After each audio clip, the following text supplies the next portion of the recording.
del FONIS que estamos llevando a cabo es interinstitucional, es cómo ver los valores y principios desde la cultura mapuche, que es un grupo muy simbólico, importante en el sur de Chile y al sur del mundo, porque fue el único que se opuso a la conquista española en Latinoamérica, puesto que su construcción como grupo es bastante atípica y atópica.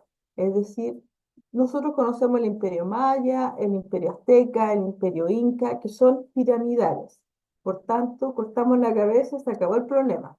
En el caso mapuche, son tan atómicos y aún atómicos que cuando se quiere llegar a un parlamento, una discusión, no basta con hablar con un jefe, hay que hablar con todos. Entonces, eso hace especialmente complejas las investigaciones con el pueblo mapuche, ¿ya? Y en ese contexto, nosotros nos pusimos a investigar cuáles son los principios en el encuentro terapéutico y que comunican o no con la bioética occidental. Porque nosotros sabemos que la bioética occidental son la justicia, la no maleficencia, la beneficencia y la autonomía. Pero ¿qué quiere decir eso en una bioética occidental nacida de un exterminio nazi para el pueblo mapuche? ¿Cuál es la comunicación? ¿Cómo afecta o no en el contexto latino mapuche al sur del mundo? Ese es uno de los fondos. Y el otro fondo, que es un fondo de investigación general regular, que trata sobre la educación y la ciberadicción. Ahí también estoy participando. Entonces, la propuesta de este encuentro es comunicarle cómo a través de los dos fondos podemos llegar a una aproximación sobre la afectación, placer y adicción, desde y con una mirada indígena. Entonces, para empezar, lo que nosotros hicimos fue qué es lo que es la, eh, qué es lo que es el apego. La afectación, a lo mejor es una mala o buena traducción, los especialistas en lengua lo corrigen, pero lo que queríamos decir es por el apego. Cuando algo yo me siento apegado, apegada, me siento afectada positivamente, se entiende como una ficción o inclinación hacia alguien o algo. Y esto es bien interesante porque normalmente las cosas que nos hacen bien las tendemos a repetir. Entonces, esto no siempre es evidente cuando las cosas que nos hacen bien son permitidas, son socialmente aceptadas. Pero dentro de las definiciones que se aceptan también en la Real Academia Española, fuimos a lo básico, la formación de apegos y afecto implica una experiencia tanto física como emocional, directamente relacionada con los niveles de placer que se generan al realizar una determinada actividad o desarrollar un comportamiento o consumir una sustancia. Si partimos de la base que apego, y aquí me gusta mucho este slide, esta página, el apego hace algunos años, tiene que haber sido en los años 90, los profesionales del área más específica, yo soy una humilde antropóloga, ustedes saben de medicina, pero se hizo muy importante en Inglaterra el tema del apego, porque se estaba iniciando una política pública en la cual el bebé que acababa de nacer se iba a desprender de la mamá y del pecho maternal inmediatamente. Y eso generó una serie de debates a nivel de salud pública. El apego, como ustedes saben y mejor que yo, genera una serie de efectos a nivel cerebral, a nivel de funciones de placer, la euforia, el ajuste fino, la compulsión, la perseveración. Yo quiero seguir sintiendo ese placer en el apego, en algo que me hace absolutamente bien, que me hace sentir con euforia, me hace sentir concentrado y me hace sentir que tengo una recompensa, me siento estimado, me siento compensado. Esa es una de las primeras acciones que pasa con el apego. Sin duda que ustedes tienen mucha experiencia sobre los apegos y me gustaría mucho conocer. Aquí estoy viendo en el chat, eh, ahí está la pantalla ampliada. Están, sí. ¿Hay alguien que no vea la pantalla? ¿O estamos ok? ¿Me pueden levantar la mano o interrumpir? Entonces, cuando se genera esta especie de apego a una acción o un comportamiento, cuando algo me hace sentir bien, ¿qué pasa con eso? ¿Cómo se transforma este apego, este estar bien, este sentirme bien, en un placer?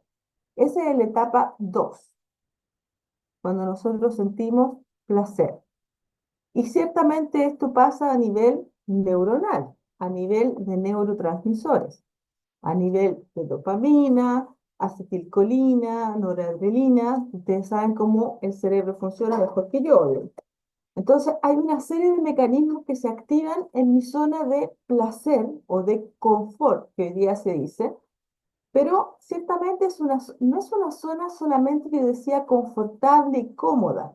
Yo diría que es una zona donde yo me siento seguro, segura, donde yo siento que estoy transmitiendo, me siento empoderado, me siento seguro, me siento protegido y me siento amplio a la vez o amplia. Yo soy quien quiero ser en este espacio de placer, que hoy en día se llama de confort, que es lo mismo. ¿Cómo entonces yo quiero maximizar este sentido, este estar en un estado, en un espacio placentero? ¿Cómo se hace? ¿Cómo lo preservo? ¿Por qué lo preservo? ¿Y cuándo lo reemplazo? Porque el estado de apego maternal, que como lo veíamos en este slide anterior, aquí tenemos que la madre sostiene al hijo en el pecho maternal. Ese es el estado ideal de apego. Eso es lo que toda la OPS, la OMS y todos los indicadores de salud indican que es el estado ideal, el apego y el pecho materno, ¿cierto? Pero no todos tienen acceso y no todos tienen una durabilidad con la afectividad materna. Entonces, ¿qué es lo que sucede con el ser humano? ¿Qué es lo que busca para compensar esta falta de apego? Aquí podemos tomar días y horas analizando qué es lo que me produce algo similar a esta sensación maternal, a este quiebre del encuentro del parto. Y mido mis palabras porque el proceso del parto, como un proceso social y cultural, tiene muchos fenómenos y tiene muchas demarcaciones. Nosotros en Chile, en salud pública, hasta los años 2000, yo me atrevería a decir 98, 92, 2000, todas las camas en la atención primaria, atención secundaria, privado o público, las camas para el parto eran horizontales. Muy cómodo para el doctor, muy incómodo para la paciente. Después de la reforma de la salud intercultural y la integración de la ley de la salud intercultural en el Ministerio de Salud chileno, se comenzó a implementar en algunos hospitales la silla vertical. Es decir, que la madre, primero fue por razones puramente indígenas y francamente indígenas, comenzaron a tener parto sentadas. Es decir, que la gravedad podía ayudar al parto, lo que es lógico, ¿ya? Pero esto tomó todo un proceso, porque el médico, como ustedes bien saben, el médico es, en la cultura latina, yo escribí un paper con un doctor muy importante que se llama Juan Pablo Beca, y escribimos un paper sobre la relación médico-paciente. Y en esta mañana estuvimos conversando con otro equipo de trabajo sobre la relación paternal y vertical entre el médico-paciente. Como ustedes saben, hay una transición del paternalismo, verticalismo, que viene desde la sociedad, desde la humanidad, de después de la prehistoria hacia adelante, que es el verticalismo, es decir, hay un conocimiento sobre la vida y la muerte que radica en Dios. El representante de Dios, el sacerdote o el pastor, la autoridad religiosa, en algunos grupos indígenas, el chamán, el maestro, y luego este conocimiento con la implementación de la tecnología pasa al médico. Entonces hay muchas personas, muchos grupos, y por muchos años, que lo que decía el médico era la verdad. Y no se necesitaban exámenes, no se necesitaba cuestionamiento, no se necesitaba nada. Solo lo que dice el médico es la verdad. Hoy en día, con la tecnologización, llegan los pacientes, como ustedes saben, a las consultas informados. Ya llegan con su screening hecho en el teléfono. ¿Y qué es lo que piden? La receta para esto. ¿Qué es eso? Ese es mi diagnóstico. Ya yo lo supe, lo dijo el chat. Estupendo. Entonces, ¿cuál es qué es lo que pasa con esto de del apego, del afecto? Que cuando el médico me dice, usted tiene un problema o tiene un trastorno, ¿a quién confío? ¿A la tecnología? ¿Al médico? ¿Al chamán? ¿Dónde pasa la autoridad? Esa es una primera cosa. Y luego en este vacío del apego maternal del día uno, cuando nacemos, ¿dónde buscamos esa saciedad? Y ciertamente no esto todo el mundo lo conoce, el cigarrillo, el alcohol, el cannabis, las pastillas, pero también surge un fenómeno muy interesante que es la ciberadicción. ¿En qué sentido la ciberadicción? Si ustedes ven todas las otras fotos, aquí hay un señor encorvado, oscuro, que es el prototipo de la adicción alcohólica. Hay otro señor ahí que ni siquiera se le muestra el ojo, fumando cannabis, nada, ni siquiera la cara, consumiendo pastillas, lo mismo con el cigarro, que hay algunos países que es muy mal visto fumar, hay otros que no. El tema es que esta mujer hiperconectada, con antenas para arriba y para abajo, el problema que se nos presenta en la actualidad, ¿cuál es el problema de la ciberadicción? Porque en todos los otros casos tenemos un trastorno, algo que no permite funcionar en sociedad. Es el problema de los problemas, porque si no, bueno, el alcohol social, el cigarro social, una pastillita para dormir no le molesta a nadie. Cuando empieza a ser disfuncional en la sociedad, comienza a ser un problema. Pero esta persona aquí, que ustedes ven en el centro, mientras más adicto o adicta, es más funcional. ¿Cómo se trata? ¿Cómo lo tratamos?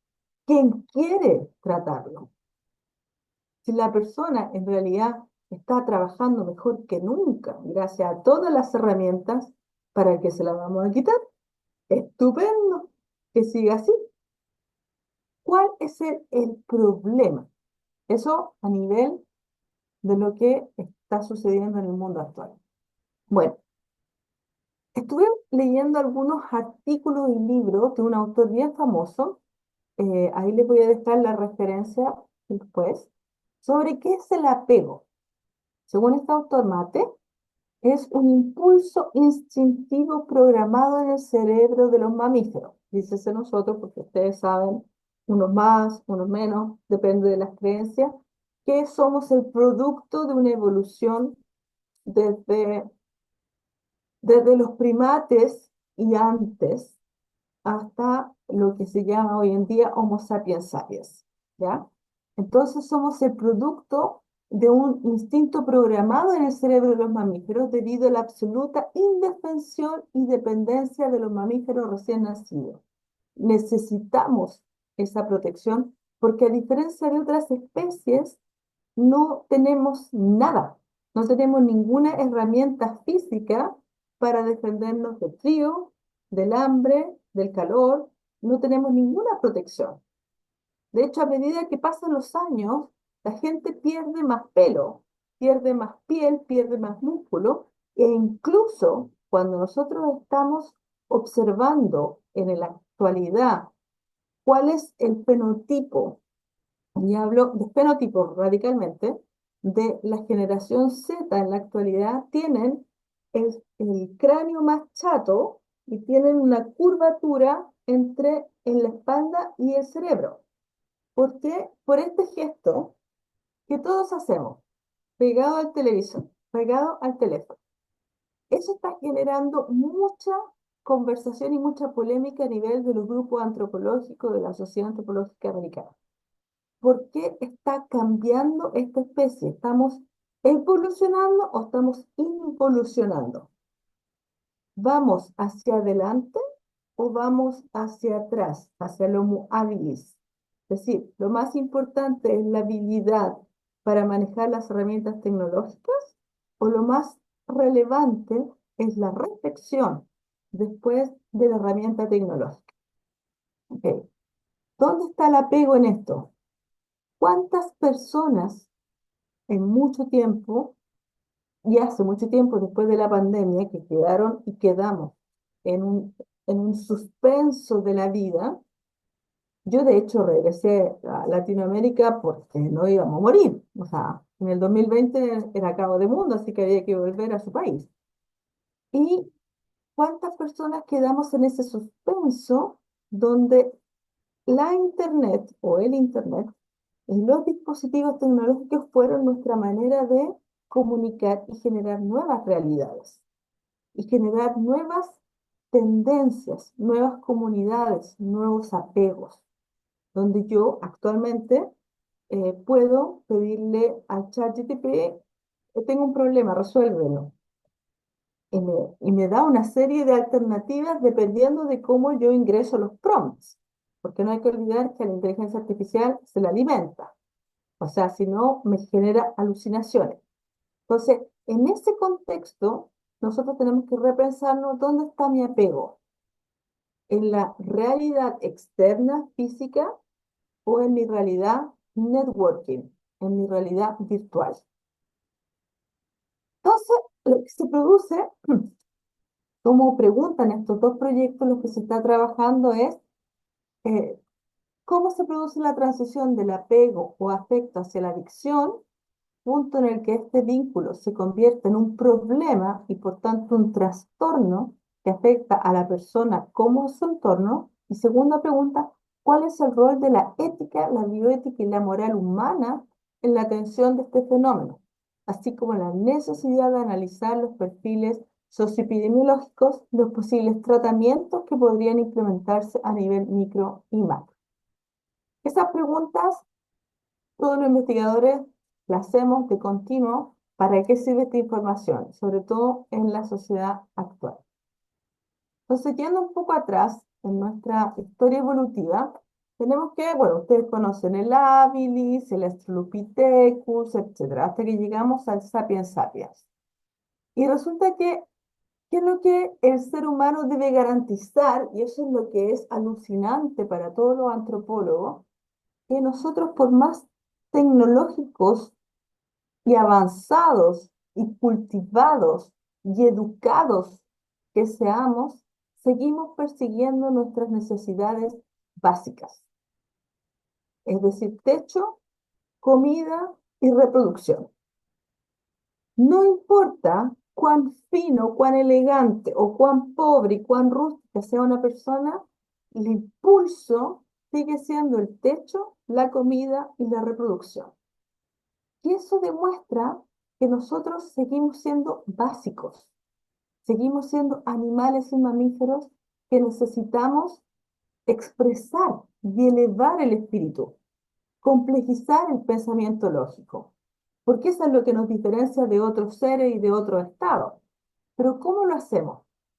Entonces, ahí es donde viene la pregunta de, bueno, los objetivos de desarrollo, que ustedes los conocen, sobre todo el número 3, salud y bienestar. Para que este Homo sapiens sapiens, y digo este porque para no caer en femenino, masculino, Homo sapiens sapiens, sea saludable y tenga buen estar, que necesita. Entonces, las recetas hasta ahora de los organismos internacionales son: tome 2 litros de agua, camine 2 kilómetros, coma sano, equilibre proteína, vitamina y duerma más de 8 horas, según la edad. Y si uno hace todas esas recetas, estoicamente vamos a ser felices. Fantástico. ¿Cuánta gente no lo hace o lo hace al pie de la letra y no le funciona? Es decir, no soy feliz, no soy saludable y no me siento bien. ¿Qué pasa en ese caso? ¿Por qué las personas están teniendo adicciones? Si la OPS y la OMS y la UNESCO y todos los organismos internacionales me están diciendo que si sigo esta receta estamos óptimos. No, no estamos en ninguna parte.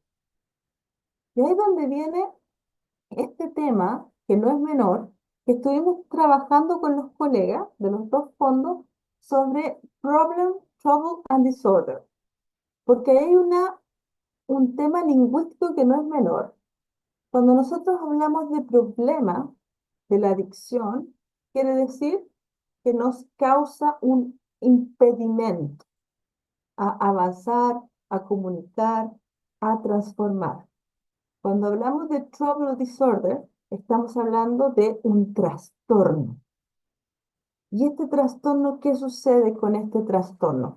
Cuando yo paso de un trastorno, de una adicción, un trastorno o un problema, ¿cuál, cómo pasa esto con, y volviendo a la pregunta original, con el apego? ¿Qué pasa al momento de nacer si no tengo ese afecto, esa afectación, ese vínculo que me humaniza, que me vuelve algo más que un mamífero, una cosa más que un Homo sapiens sapiens? ¿Dónde está ese de clic que me dice, ah, tú eres humano, tú eres humana? Nosotros los antropólogos siempre vamos a decir que la diferencia se produce en la cultura.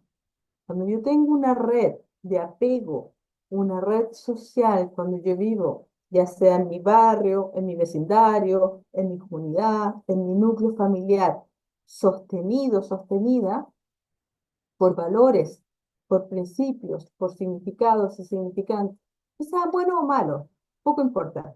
El tema es que tengo una estructura valórica, una estructura que me marca y que me dice, robar es malo. ¿Por qué es malo? Mentir es malo. ¿Por qué es malo? Y tengo una respuesta, que por supuesto es cultural, porque significa que hay traición, que no hay transparencia, etcétera. Esas respuestas son culturales. Entonces, cuando no tengo eso, no tengo parámetros, ¿dónde voy? Porque el ser humano quiere ser más que un mamífero, es una tendencia. De ahí la diferencia con los animales, de ahí la diferencia con los mamíferos. Hay muchos autores que dicen que no hay ninguna. Yo todavía tengo fe en la especie humana. Entonces, aquí vemos qué pasa, por qué el ser humano busca la exacerbación del placer. ¿Por qué busca este buscar sustancias excitantes, relajantes, que te dispersan, que te generan, como decían los poetas malditos, un estado de claridad absoluta? ¿Qué pasa? ¿Por qué el ser humano busca este tipo de sustancias y por qué existen estas sustancias? Porque si existen es porque alguien las encontró y que alguien las descubrió y alguien las usó y las socializó, ¿cierto? Y ciertamente, nuevamente, aquí en estas fotos, todas estas fotos, caricaturas, se ven problemáticas, ¿no es cierto? Esta persona evidentemente no funciona para el sistema actual, mucho menos, yo hablo de Chile, para el sistema neoliberal capitalista chileno. Esta persona no entra en el margen, así que fuera. En Europa, ciertamente, que hay un sistema proteccionista que es muy diferente y que estas personas las protege como un Estado keynesiano o proteccionista, donde ciertamente no van a estar dentro del sistema, pero tampoco van a estar fuera, van a estar en una especie de limbo protegidos hasta que puedan reincorporarse o con la esperanza de que se reincorporen. pero eso en la realidad, al menos chilena, no es el caso. Ahora, siguiendo con las definiciones de lo que es trouble y por qué elegimos esta distinción entre problema y desorden, es porque, por ejemplo, el autor Yaremka, del 2013, dice que trouble abarca un conjunto de dificultades que pueden afectar tanto al individuo como a grupos y manifestarse en distintos contextos, desde la salud hasta las interacciones sociales. En el ámbito de la salud, por ejemplo, trouble suele ser vinculado con trastornos emocionales, como el estrés, la ansiedad y la depresión, los cuales impactan tanto el bienestar físico como emocional. Entonces, tenemos que trouble suele traducirse como sinónimo de problema, pero es mucho más. Es un estado en el que problematiza el entorno, no solamente para uno, sino que para el entorno. Luego, entonces, a nivel filosófico, Judith Butler también ha ampliado el concepto de trouble al decir que las normas tradicionales de género, sexo y sexualidad, ella lo toma como cuando nosotros tenemos un trastorno, por ejemplo, sexual, que actualmente está muy de moda, eh, eso te da también una identidad. Por ejemplo, las mujeres, en la época de Freud, las mujeres histéricas, o Madame O, esas mujeres tenían un torno, pero les daba identidad. En cambio, hoy en día, la mujer actual es una mujer que no tiene problemas sexuales. Es una mujer que se confronta, se vive y se disfruta. El tema pasa por el género y el sexo. ¿Dónde está el límite? Y si ustedes preguntan, me imagino que en México es más o menos lo mismo que en Chile y en otros lugares, ahora ya no existen homosexuales y lesbianas. Existen pansexuales, transexuales, fluido, el último que escuché, fluido, una cosa que fluye. Eh, entonces, eso me da identidad. ¿Y cómo se genera la identidad del ser? Y es bien interesante desde la teoría sistémica de Niklas Luhmann, cuando yo me diferencio, yo existo. Si yo soy igual a todos, ¿quién me va a diferenciar? Si no me saben diferenciar, nadie me va a ver. ¿Y qué es lo que quiere el ser humano? Ser visto, ser único. Hace un momento atrás estábamos en una clase conversando sobre la teoría de la lingüística de Sapir-Whorf, cómo ellos estudiaron la comunicación de las hormigas y de las abejas en particular. Entonces, ellas se transmiten mensajes, pero no reflexionan, no autorreflexionan sobre su comportamiento. El ser humano también, en los sistemas socialistas y comunistas más estrictos, también funcionan con esa lógica de sistema. Pero el ser humano al final del día siempre se va a preguntar o se va a cuestionar a sí mismo. Excelente día, mal día. Esa autorreflexión no existe en los animales. Y a nivel de sexualidad, que es el boom de hoy en día, también existe. Es que hoy día mire una mujer, soy hombre. Y eso me está dando identidad por diferencia. Y cada vez se está haciendo más complejo y cada vez está siendo un desafío mayor para los padres y la gente que nos rodea. ¿Cómo enfrentar este tema de los trouble y de los problems cuando en realidad tenemos una sociedad completa diversa? En Chile actualmente tenemos un gobierno complejo, no lo voy a decir que no, pero uno de los aspectos más destacables del actual gobierno es que ha puesto la luz sobre un tema que no se hablaba, que era el tema de la sexualidad, el tema del género y el tema de la mujer. Entonces, ha tenido muchos defectos como todo el mundo, pero ese aspecto se ha iluminado en esta sociedad. Y estos temas filosóficos respecto a qué es lo que es trastorno, qué es lo que es problema y qué es lo que es desorden, son fundamentales para saber dónde me sitúo en la realidad. Si yo voy a buscar trabajo y yo tengo un trastorno de la sexualidad, yo tengo un desorden de la sexualidad o yo soy normal. ¿Dónde me sitúo?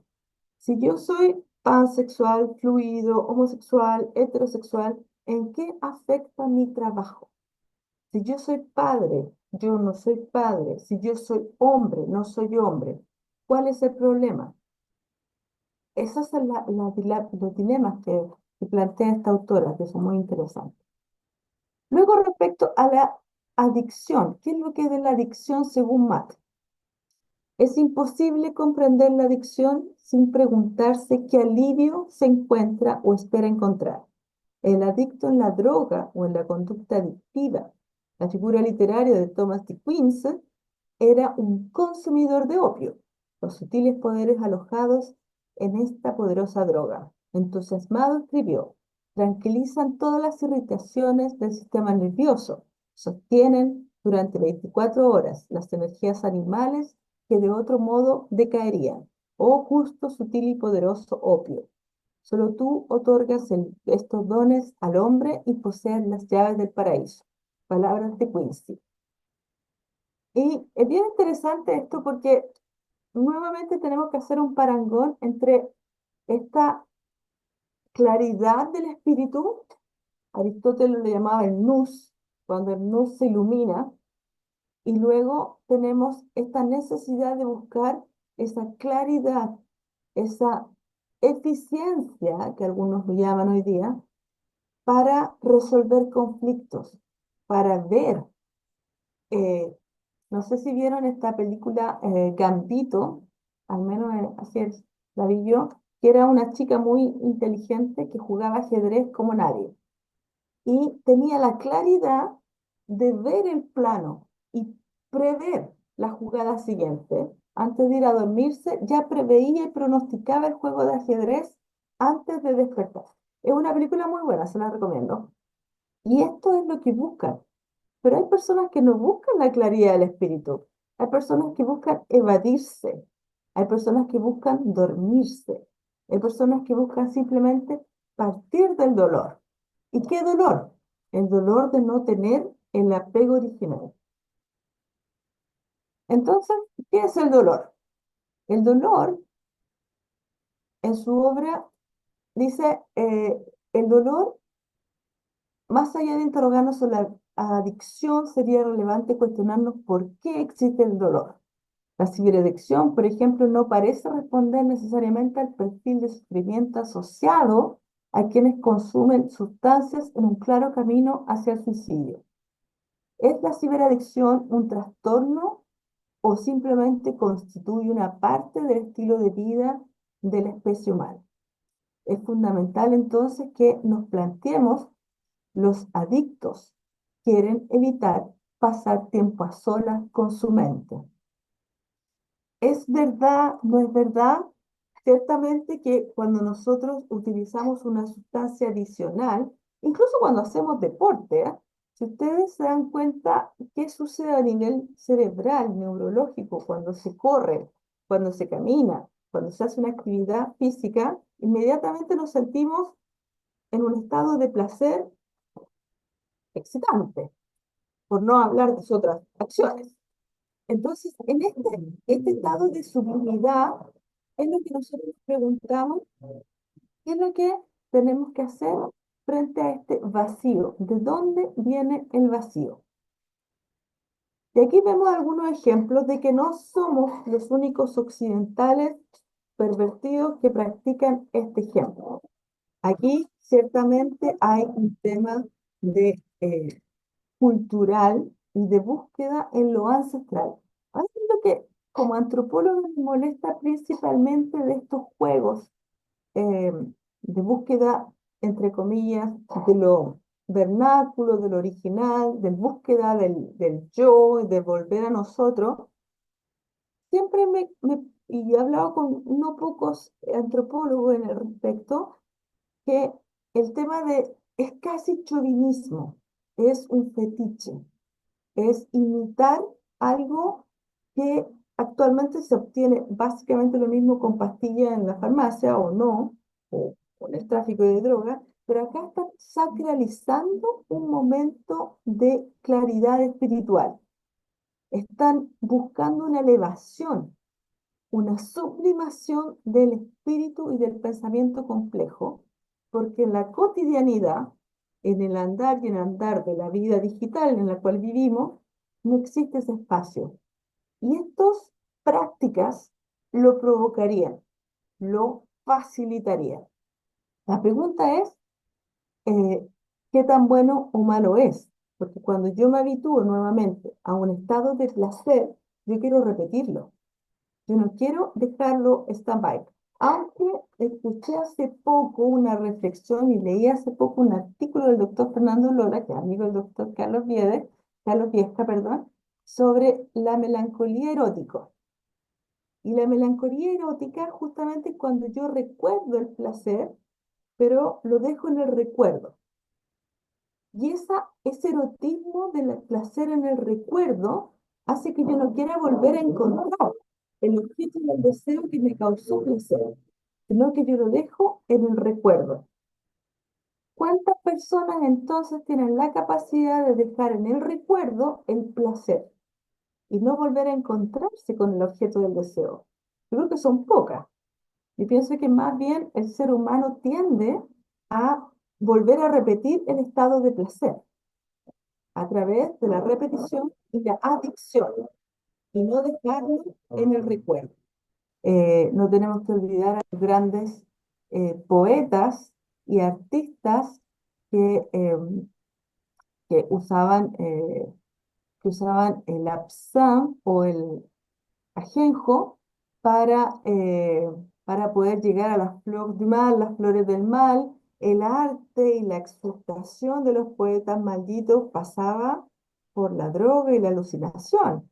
Y hoy en día también existe, y muchos lo hacen, ex- extrapolar y ir más allá de lo posible humanamente utilizando drogas tan fuertes. Bueno, todos sabemos la cocaína, pero hay otras drogas también, y hay drogas incluso que son a nivel específico y especificadas genéticamente para cada persona, inducirlas a su mejor capacidad genética y neuronal. Y ese tipo de drogas, que son más complejas que la cocaína, permitirían un estado de claridad y de exultación del ser. Es decir, que en nuestro estado básico, si nosotros no tenemos algún estimulante, seríamos básicos. Entonces, ahí es donde se reduce la pregunta, ¿cuál es nuestro deber? Desde la mirada ética y bioética. Si la ciberadicción, por ejemplo, nosotros tenemos todos estos escenarios de personas con opio, con pastillas, con jeringa, etcétera. Y luego tenemos este escenario de la ciberadicción, donde es una persona hiperfuncional que no tiene ningún problema con nadie, que incluso es más eficaz, más eficiente, que cumple y rinde a todas las demandas. ¿Cuál es el problema de mejorar a esta persona?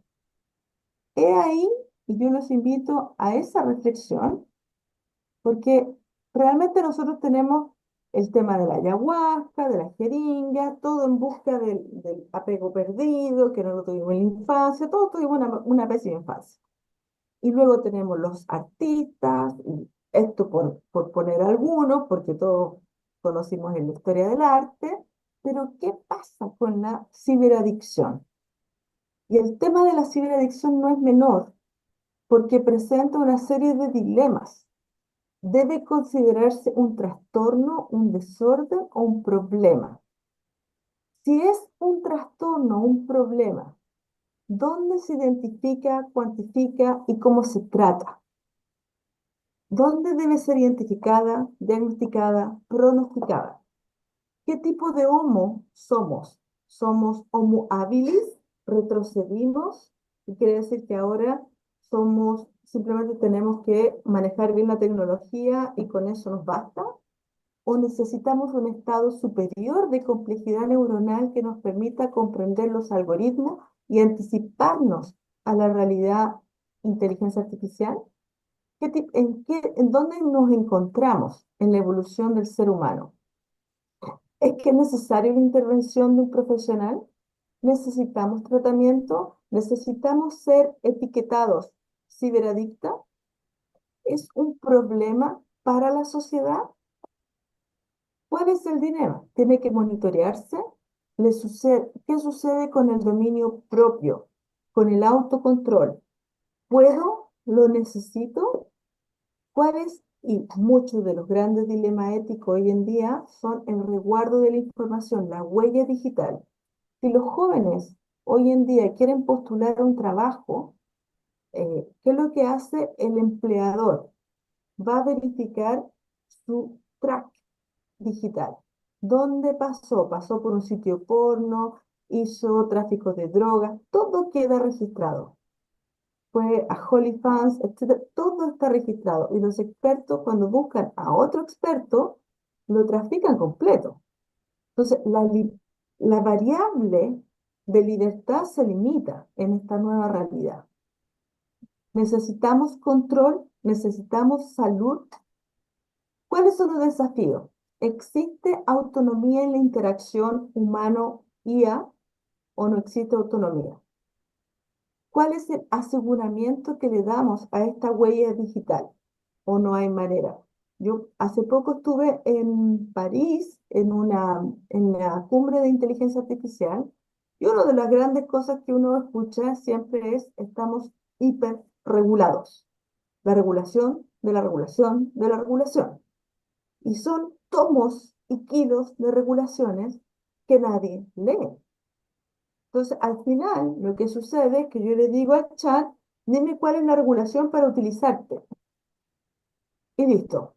Porque no voy a leer 50.000 páginas.